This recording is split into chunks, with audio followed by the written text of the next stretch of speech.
Bismillahirrahmanirrahim. Assalamualaikum warahmatullahi wabarakatuh. Halo calon peserta didik, selamat untuk kalian yang telah lolos verifikasi berkas.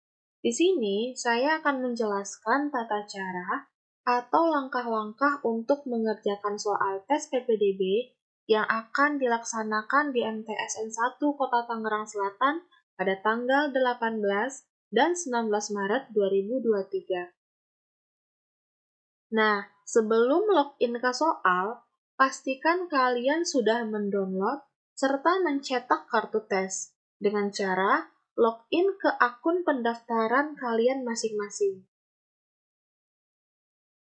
Nah, ini adalah format kartu tes yang sudah di-download.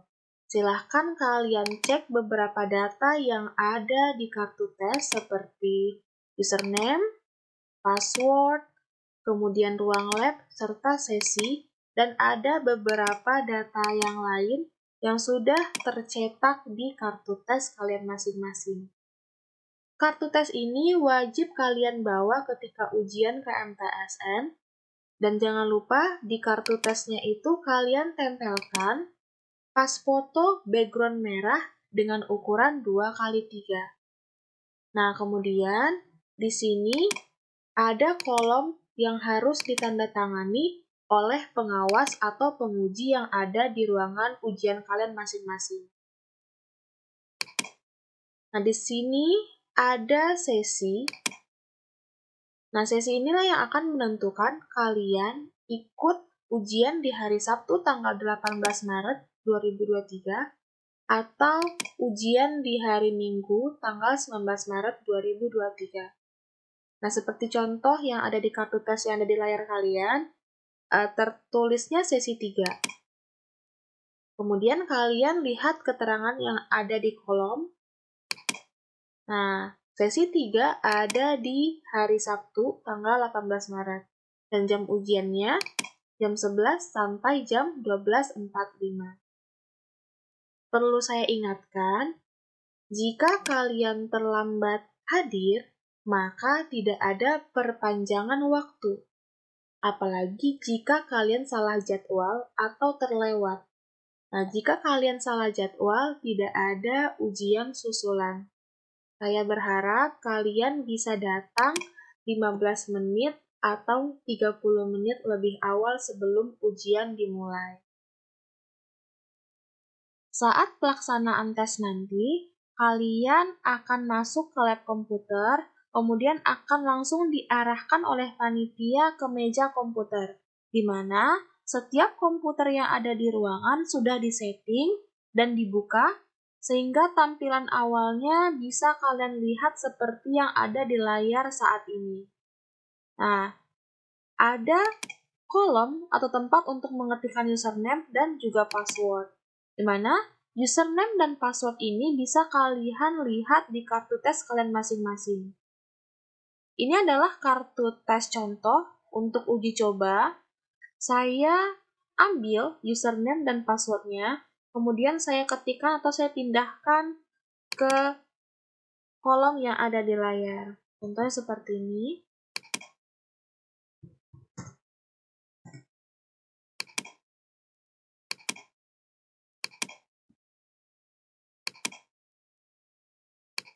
Nah, ini adalah tampilan jika kalian salah mengetikkan username ataupun password. Pastikan username dan password yang kalian ketikkan sudah sesuai dengan yang ada di kartu tes. Jika dirasa sudah benar, kalian bisa langsung login ke soal. Nah, ini adalah tampilan dari soal yang akan kalian jawab, di mana terdapat beberapa fitur seperti dashboard, jadwal ujian, materi belajar, dan ada beberapa fitur yang lain. Untuk memulai ujian, kalian bisa mengklik jadwal ujian yang ada di sebelah kiri.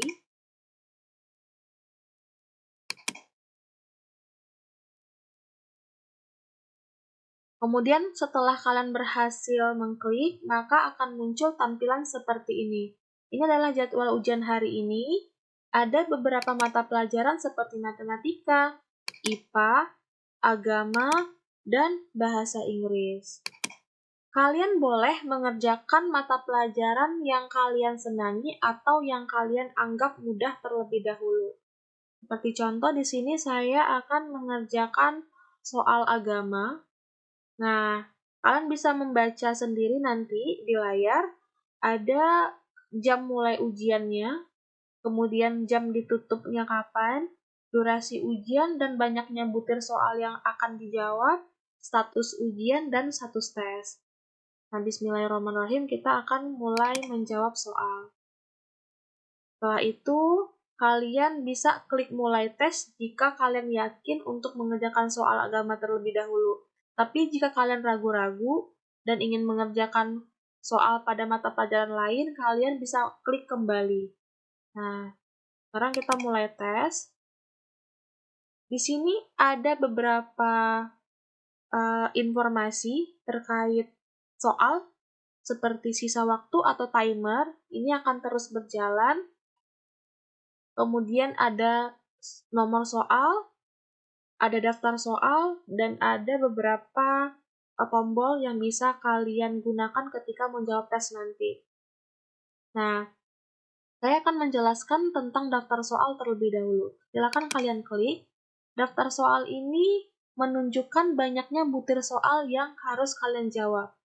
Nah, jika kalian ingin menjawab soal nomor 1, kalian bisa langsung mengklik kotak nomor 1. Tapi jika kalian misalnya ingin menjawab atau loncat ke soal nomor 5, kalian bisa langsung mengklik kotak nomor 5. Nah, bagaimana cara menjawab soal?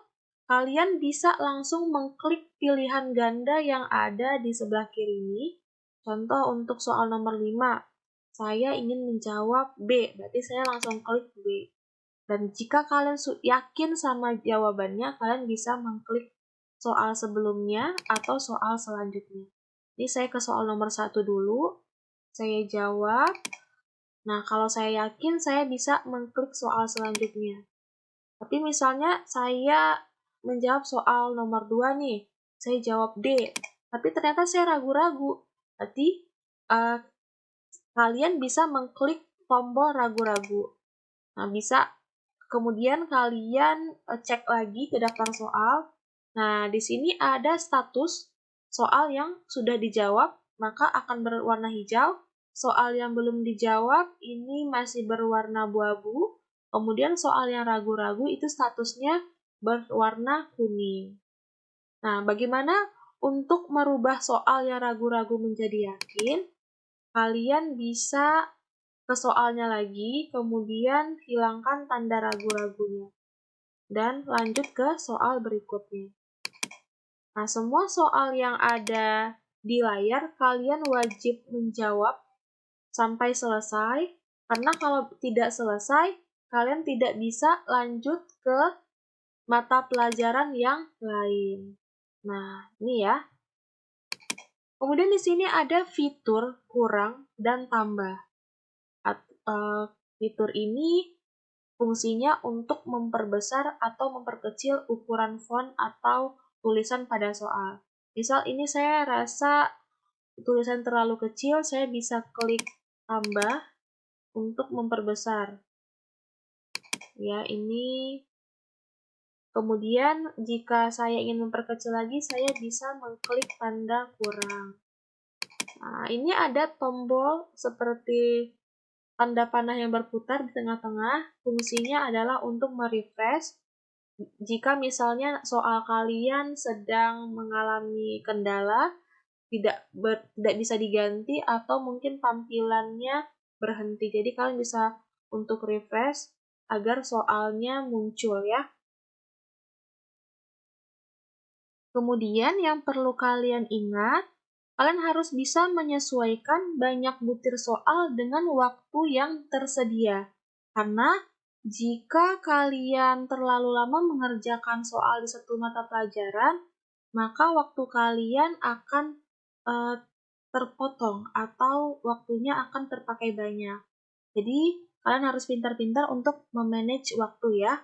Nah, jika kalian rasa jawabannya sudah yakin semua dan sudah terjawab ke 5-5-nya, kalian bisa klik tes selesai. Nah, kalian harus benar-benar pastikan jawaban yang kalian kerjakan sudah yakin, karena jika kalian sudah mengklik selesai, kalian tidak bisa kembali lagi mengerjakan soal sebelumnya.